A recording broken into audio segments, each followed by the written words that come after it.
पाहिजे अशा सगळ्या महामानवांना माझा अभिवादन.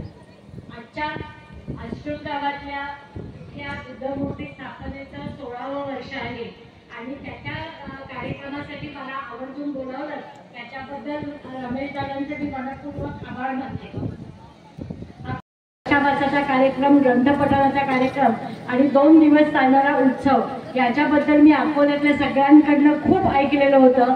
रमेश दादांनी मागच्या वेळेला मी पातूरला ट्रेनिंग करता आले होते तेव्हा खरं म्हणजे त्यांनी सुजात दादांचा खूप आग्रह धरला होता की आम्हाला यावेळेला सुजात दादा यायला पाहिजेत.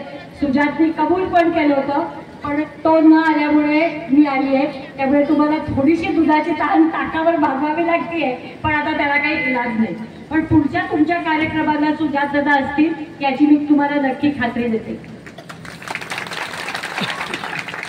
आजच्या कार्यक्रमाचे आयोजक आणि तसंच आजच्या कार्यक्रमाचे सगळे जे आयोजक आहेत त्याच्यात बोधिसत्व संस्था असतील, बुद्ध शासन तरुण संघ, महामाया उपासिका संघ आणि कार्यक्रमाचे नियोजन करणारे राजेश जिंगरे तसंच नागेश करवते आणि आजच्या विचारमंचावरती उपस्थित असलेल्या माझ्याबरोबर इथे आलेल्या पक्षाच्या ज्येष्ठ कार्यकर्ता पुष्पाताई इंगळे, महिला आघाडीच्या अध्यक्षा प्रभाताई शिरसाट, तसंच आम्रपालीताई, मायाताई, ज्ञानेश्वर भाऊ चौताने, आपल्या जिल्ह्याचे उपाध्यक्ष सुधीर पाटकर साहेब आणि दिनकर भाऊ खंडारे, डॉक्टर धर्माळ तालुक्याचे अध्यक्ष, आपल्या जिल्ह्याचे महासचिव नितीनदादा इंगळे आणि मंचावरती उपस्थित असले, मंचासमोर उपस्थित असलेले सगळे फुले आंबेडकरी चळवळीचे कार्यकर्ते. मला आष्टूर गावाचं एक खरं मनपूर्वक पहिल्यांदाच अभिनंदन करायचं आहे. कारण हे एक गाव असं आहे, सर्व महाराष्ट्रभर जेव्हा जेव्हा आंबेडकर जयंतीचे कार्यक्रम होतात, गावागावामध्ये विहार होतात किंवा मूर्तीची प्रतिष्ठापना, प्रतिमेची प्रतिष्ठापना केली जाते त्यावेळेला वर्गणी मागणं हा एक खूप मोठा कार्यक्रम असतो. पण आष्टूर सारख्या छोट्या गावामध्ये कोणाकडेही बाहेरनं वर्गणी न मागता गावातल्या सगळ्या बौद्ध नागरिकांनी स्वतःच्या कमाईतून, स्वतःच्या कष्टातून गावातल्या गावात आपापल्या कुटुंबातनं वर्गणी करून अतिशय सुंदर प्रतिमा थायलंडहून इथे आणली. खूप प्रशस्त आणि अभिमान वाटावा असं विहार बांधलं, बाबासाहेबांची प्रतिमा उभी केली आणि त्याच्याच बरोबर सम्राट अशोकांची सुद्धा प्रतिमा उभी केली जी सहसा बघायला मिळत नाही. याच्याबद्दल सगळ्या आष्टूरच्या ग्रामस्थांचं मनपूर्वक अभिनंदन. आणि मला माहिती आहे की हा कार्यक्रम पुढे मागे कधीतरी प्रबुद्ध भारतवरती टाकला जाणारे प्रबुद्ध भारतचे वार्ताहर इथे आलेले आहेत. त्यामुळे त्याच्या माध्यमातून मला सगळ्या नागरिकांना असं सांगायचं आहे की आष्टूरचा धडा घेणं, आष्टूरचं अनुकरण करणं आणि आष्टूरने दाखवलेल्या मार्गावरतीच आपण पुढे गेलो तर प्रत्येक गावातली, प्रत्येक वस्तीतल्या विहाराचं बांधकाम असेल, प्रतिमेची प्रतिष्ठापना असेल किंवा आंबेडकर जयंतीचा कार्यक्रम उत्साह असेल, हा स्वाभिमानाने स्वतःच्या ताकदीवरती आणि कोणाकडेही वर्गणी न मागता सुरू करण्याचा जो पायंडा आष्टूर गावाने दिलाय तो महाराष्ट्रातल्या प्रत्येकाने त्याचं अनुकरण करावं अशी माझी त्या सगळ्यांना विनंती. केलेल्या सगळ्या कार्यक्रमामध्ये एक अभिमान असतो, एक आत्मसन्मान असतो, स्वतःबद्दलचं एक कौतुक असतं आणि स्वतःबद्दलचा एक आत्मविश्वास त्याचं बळावत जातो. आणि ही जी सगळी वाटचाल आहे स्वतःच्या पायावरती, स्वतःच्या बळावर स्वतःचा आत्मसन्मान राखून ठेवून, आपलं सामाजिक आणि राजकीय आत्मभान जागृत ठेवून सामुदायिकरित्या पुढे जाण्याची जी वाटचाल आहे ती मूल्य आपल्याला खरं म्हणजे तथागत गौतम बुद्धांनी दिले. तथागत भगवान बुद्धांनी दिलेली जी काही आपली मूल्य आहेत त्या मूल्यामध्ये प्रज्ञा आहे. प्रज्ञा म्हणजे स्वतंत्र विचार करण्याची शक्ती, कोणीही सांगितलेल्या मार्गाने न जाता, कोणाच्या मोहामध्ये न येता, कशाच्याही मोहात न देता फक्त स्वतःच्या बुद्धीला प्रमाण मानून पुढे जाण्याचा मार्ग आहे. करुणेमध्ये आपल्याच बरोबर इतर समाजाच्या इतर सगळ्यांची दुःख, त्यांच्या अडचणी, त्यांच्या अडीअडचणी, त्यांच्या वाटचालीतले अडथळे हे समजून घेऊन त्याच्यात पुढे जाण्याचा मार्ग आहे. शील या मध्ये आपण आपली नीतिमत्ता बाळगणं, भल्या बुऱ्याची चाट ठेवणं, जे वाईट आहे ते सोडून देणं आणि चांगल्या मार्गाने सातत्याने जाणं, कोणावरतीही अन्याय न करणं, ह्या सगळ्या गोष्टी नीतिमत्तेमध्ये येतात.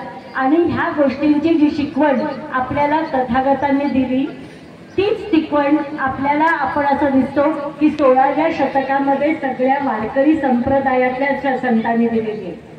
आणि तीच शिकवण बाबासाहेबांनी संपूर्णपणे संविधानामध्ये शब्दबद्ध केली. आज तुम्ही बाबासाहेबांची संविधानामधलं दिलेलं तत्वज्ञान, तथागतांनी दिलेला आपला सम्यक जीवन मार्ग हे जर शेजारी ठेवून पडताळून पाहिलं तर तुमच्यामध्ये लक्षात येईल की संविधान म्हणजे दुसरं तिसरं काही नसून तथागतांनी दाखवलेला सम्यक जीवन मार्ग हा राज्याने कसा करायचा, देशाने हा सम्यक जीवन मार्ग कसा करायचा याचं घालून दिलेलं उदाहरण आहे.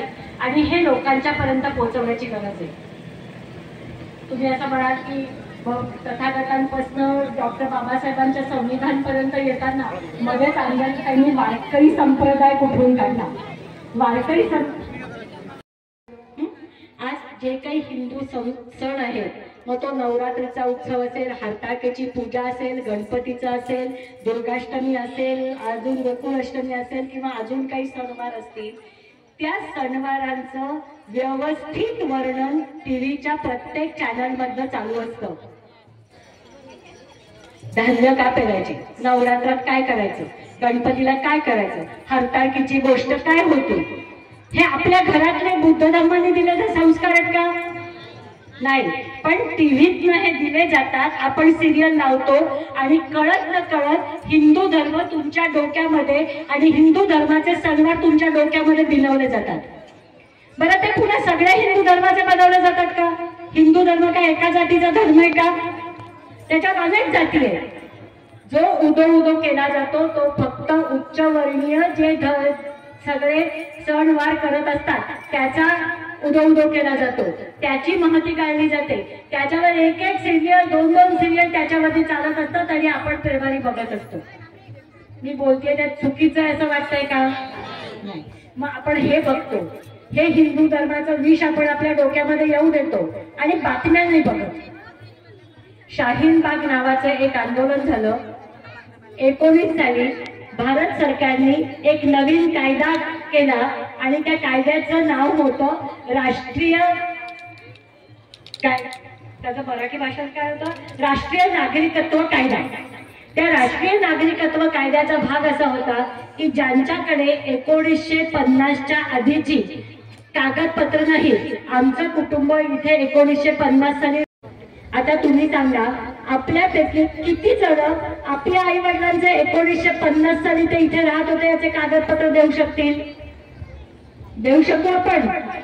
आपल्यापैकी कितीतरी कुटुंब जगण्यासाठी म्हणून पुणे, मुंबई, कल्याण, अंबरनाथ तिकडे गेलेली आहेत.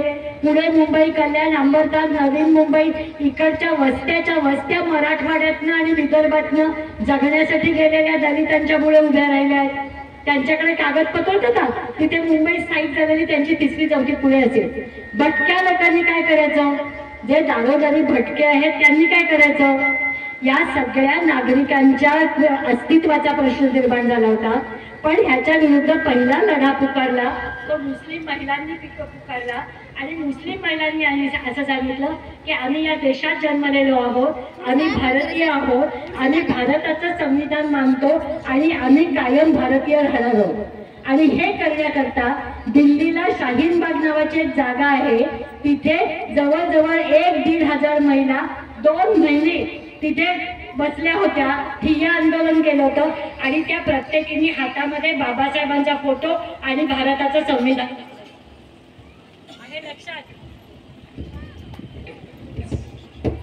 हे काही झालेलं आठवते का नाही आठवते?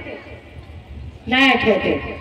एखादा समाज जो बौद्ध नाही, तो समाज, त्या समाजाची भारतभर आंदोलनं होतात आणि मुस्लिम महिला, हिजाब घातलेल्या महिला हातामध्ये बाबासाहेबांचा फोटो आणि संविधान घेऊन बसतात. ही गोष्ट जर बौद्ध नागरिकांना कळतच नसेल, लक्षातच राहत नसेल, तर आपण बाबासाहेबांचा वैचारिक वारसा चालवतो म्हणजे नेमकं आपण काय करतो? आज परिस्थिती अशी आहे की आज भटके विमुक्त असतील, बहुजन समाजातले अनेक समाज असतील, मुस्लिम असतील, मध्यंतरी बिहारमध्ये चर्चवरती हल्ला झाला, तिथे 2 मुलांना मारलं गेलं, त्याच्यानंतर संपूर्ण महाराष्ट्रभर ख्रिश्चन समाजाची जी आंदोलनं झाली त्या आंदोलनामध्ये सुद्धा अगदी म्हणजे जे संविधान आतापर्यंत फक्त आपण आमच्या बाबासाहेबांचं संविधान म्हणून निर्मित होतो ते संविधान आता या देशातल्या बौद्धतर दलित असतील, बहुजन समाज असेल, भटके विमुक्त असतील, ख्रिश्चन लोक असतील, मुस्लिम लोक असतील, अनेक पुरोगामी आंदोलनं करणारी लोक असतील, हे सगळी लोक आता भारताचं संविधान हे आमचं संविधान असं म्हणायला लागले आणि आपल्यावरती ही जबाबदारी आहे की आपण त्यांना बरोबर घेऊन पुढे जातोय। मी आज थोडीशी घाबरली आहे, थोडीशी चिंतेत आहे, थोडीशी रागवली पडेल। घाबरली अशासाठी आहे की ज्या एका समुदायाच्या जीवावरती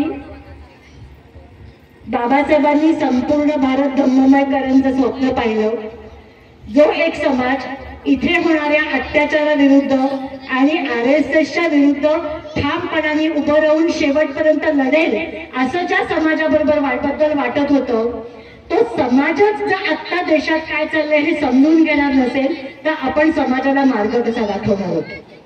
आज ज्यांना संविधान कळलंय, ज्यांना बाबासाहेब उमगले आहेत, ज्यांना तथागतांनी दाखवलेला सम्यक जीवन मार्ग कळलाय, त्या जीवन मार्गावरती पुढे जाण्याची वाटचाल ही आपल्याला करायची आहे आणि आपण पुढाकार घेऊन आपल्या बरोबर येणाऱ्या इतर वंचित समूहांना पुढे न्यायचे आणि ही आता आपल्यावरची ऐतिहासिक जबाबदारी आहे आणि ती ऐतिहासिक जबाबदारी समजून घेण्याची गरज आहे। मी असं म्हटलं की ते संविधान काही पूर्ण रद्द करणार नाही, पण संविधानातल्या एक एक तरतुदी काढून जातील। बाबासाहेबांनी जेव्हा संविधान लिहिलं तेव्हा त्याच्यामध्ये त्यांनी शिक्षण हा मूलभूत हक्क आहे असं त्याच्यामध्ये मांडलं होतं।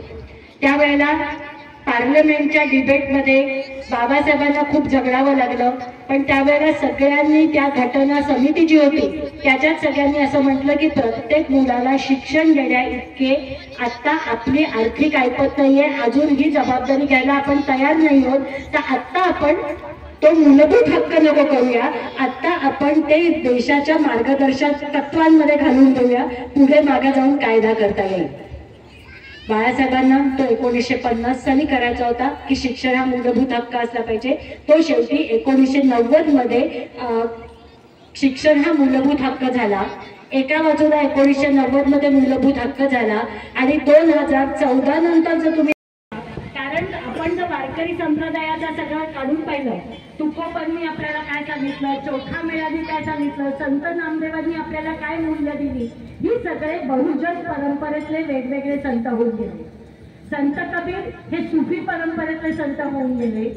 चारवाक यांनी पूर्णपणे बुद्धी प्रामाण्यवाद सांगितला आणि ह्या सगळ्या तत्वज्ञानाकडे जर आपण बघितलं तर ह्या तत्वज्ञानाने आपल्याला फक्त लोकांच्यावरती प्रेम करायला शिकवले, लोकांच्या बरोबरीने समतेच्या तत्वावरती एकमेकांबरोबर राहायला सांगितलंय, कोणाचाही विश्वास करू नका, कोणाच्याबद्दल वाईट चिंतू नका हे सांगितलंय आणि सगळ्यांना बरोबर घेऊन सामूहिक निर्णय करत जर आपण पुढे वाटचाल करत राहिलो तरच आपल्यासारख्या देशाचं ज्याची संपत्ती इथल्या सरकारने आधी ब्रिटिश सरकारने लुबाडून दिली होती, इथली संपत्ती फक्त मुठभर उच्चवर्णीयांच्या हातामध्ये होती, अशा देशाला जर सगळ्यांचं भलं करायचं असेल तर बहुजन हिताय बहुजन सुखाय ह्या मार्गावरतीच चालावं लागेल आणि त्या मार्गावरतीच आपल्या संपूर्ण संविधानाची रचना झालेली आहे।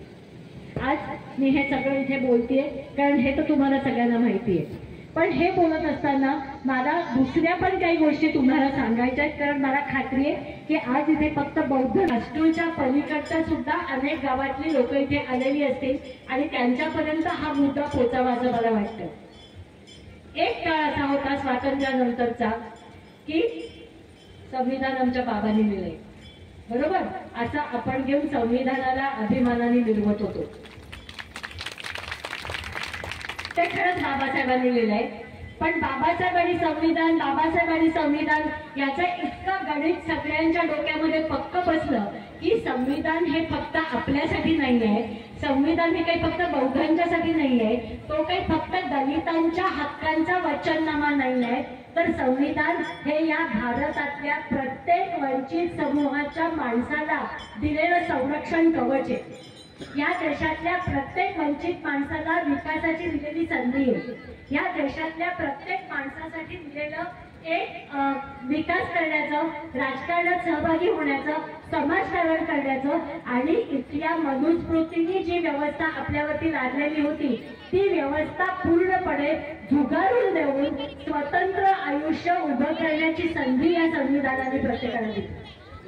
आतापर्यंत संविधानाला डोक्यावर फक्त आपणच घेतलं होतं, बरोबर आहे, पण गेल्या काही वर्षांमध्ये म्हणजे विशेषतः 2014 मध्ये भाजपचं सरकार आल्यानंतर भाजपच्या सरकारमधनं जे जे काही निर्णय घेतले जातात, छोटे छोटे निर्णय घेतले जातात, लोक असं सारखं आपल्याला घाबरवतात संविधान रद्द केलं जाईल।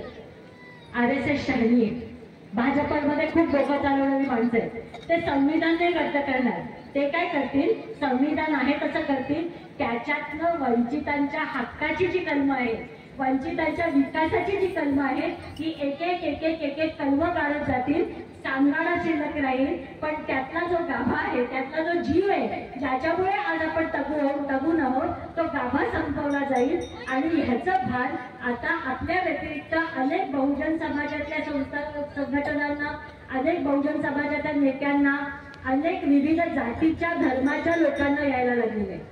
मी अगदी तुम्हाला अलीकडच्या काळामध्ये घडलेली, मागच्या 4-5 वर्षामध्ये घडलेली 2-3 उदाहरणं देते। तुमच्यापैकी किती जणांच्या लक्षामध्ये शाहीनबाग हा शब्द आहे? जरा माहिती आहे त्यांनी हात वर करा। पोरांचा तरी हात वर होत नाहीये, शाहीनबाग शब्द ऐकला नाहीये? अरे आपण कसा देश चालवणार आहोत? बाबासाहेबांनी तर आपल्याला देश चालवण्याचा वासा देऊन ठेवला होता ना। लॉकडाऊनच्या आधी मुस्लिम स्त्रियांनी रस्त्यावरती उतरून एक राम आंदोलन केलं होतं, लक्षात आहे का नाहीये? टीव्हीवरती आपण फक्त काय सिरियल बघतो का, बातम्या नाही ऐकत? जरा इथे बायकांनी आता हातच वर करा, बायकांनी नाही पुरुषांनी पण। किती जण टीव्हीवर बातम्या ऐकतात? मला तर दिसतच नाहीये हात वर होताना। सिरियल किती लोक बघतात संध्याकाळच्या? सगळेजण सिरियलच बघतात, बातम्या बघत नाही। आणि बाबासाहेबांची अशी अपेक्षा होती की आपल्याला दीक्षा दिल्यानंतर भारत, आपली सगळी जनता हा विचार करणारी प्रबुद्ध जनता होईल। आपल्याला दीक्षा उगीच दिली का? आपण का बुद्ध झालो? प्रबुद्ध होण्याच्या मार्गाची वाटचाल म्हणून आपण दीक्षा घेतली, बरोबर आहे? मग आपण आपल्या विचाराला खाद्य देणाऱ्या बातम्याच बघितल्या नाहीत, फक्त सिरियल बघितल्या। आता आपण सिरियलची नावं घेऊया। सांगा एकेका सिरियलचं नाव सांगा कोणीतरी, सांगा। काय नाही, सगळ्याकडे बघतात, काय तर तब्येत पडायचं नाही असं मी घरच्यांना विचारेन घेऊ। ते तुमची पोरच टाळ्या वाजवत आहेत, आमच्या आया सिरियल टीव्हीला चिकटून असतात म्हणून। आई कुठे काय करते नावं सांगा ना, कोण कोण, एक नाव मला माहिती आहे। अशी अनेक सिरियल चालू असतात, बरोबर? अभिमान वाटत असतो एक, आपण जी काही खूप भव्य परंपरा आपल्याला तथागतांनी दिली आहे आणि बाबासाहेबांनी त्याची पुन्हा सुरुवात केली, ती परंपरा जागण्याचा आणि त्याचा सेलिब्रेट करण्याचा, ती जागवण्याचा एक उत्सव असतो। पण ती करत असताना आपल्याला तथागतांनी आणि बाबासाहेबांनी वैचारिक वारसा काय दिला आहे, तो वैचारिक वारसा विसरून चालणार नाही। प्रत्येक बौद्ध माणसाने बातम्या या ऐकल्याच पाहिजेत, त्याचं विश्लेषण केलं पाहिजे। इथली सगळी मीडिया ही भाजपची मीडिया आहे, पण आता प्रत्येकाच्या हातामध्ये मोबाईल आहे। किती जणांच्याकडे मोबाईल आहे स्क्रीनवाला? सगळ्यांच्याकडे। त्याच्यामध्ये आपण काय बघतो? व्हॉट्सअप। कोणीतरी पाठवलेल्या गोष्टी वाचतो, त्या खऱ्याच का खोट्या त्याची शहानिशा पण करत नाही। गेल्या वर्षी 1-2 वर्षापूर्वी एक गंमत झाली, कोणीतरी एक बाळासाहेबांच्या बरोबरचा व्हिडिओ टाकला, तो पहिला व्हिडिओ सुरू झाल्यावर फोटो आला बाळासाहेबांचा, लोकांनी तो न ऐकता पुढे पुढे फॉरवर्ड केला। फोटो बाळासाहेबांच्या वरती आणि वंचित बहुजन आघाडीवरती आणि मीराताईंच्यावरती टीका होती. पहिला फोटो बाळासाहेबांचा पाहिला, फॉरवर्ड करून टाकला, कोणी तो ऐकलाच नाही. हे जरा थोडंसं बुद्धी गहाण ठेवण्याचं काम आपण थांबूया. आपल्याकडे आलेल्या गोष्टी आपण शहानिशा करून घेतल्या पाहिजेत, त्या वाचल्या पाहिजेत. वंचित बहुजन आघाडीचं फेसबुक पेज आहे, बाळासाहेबांचं फेसबुक पेज आहे, ते त्याच्यामध्ये वाचलं पाहिजे आणि विचार करून निर्णय घ्यायला शिकणं आणि बाबासाहेबांचा माझा प्रत्येक माणूस हा प्रबुद्ध नागरिक होईल ह्याच्यावरती विश्वास ठेवून आपलं पुढे जाणं. आज मला असं वाटतं की आजच्या कार्यक्रमाच्या दिवशी आपण सगळे एक निर्धार करूया. आज मला इथे बोलावलं आणि खूप चांगल्या कार्यक्रमाचा अनुभव दिला, याच्याबद्दल सगळ्या आष्टूरवासियांचे मनपूर्वक आभार. जय भीम, नमो बुद्धाय.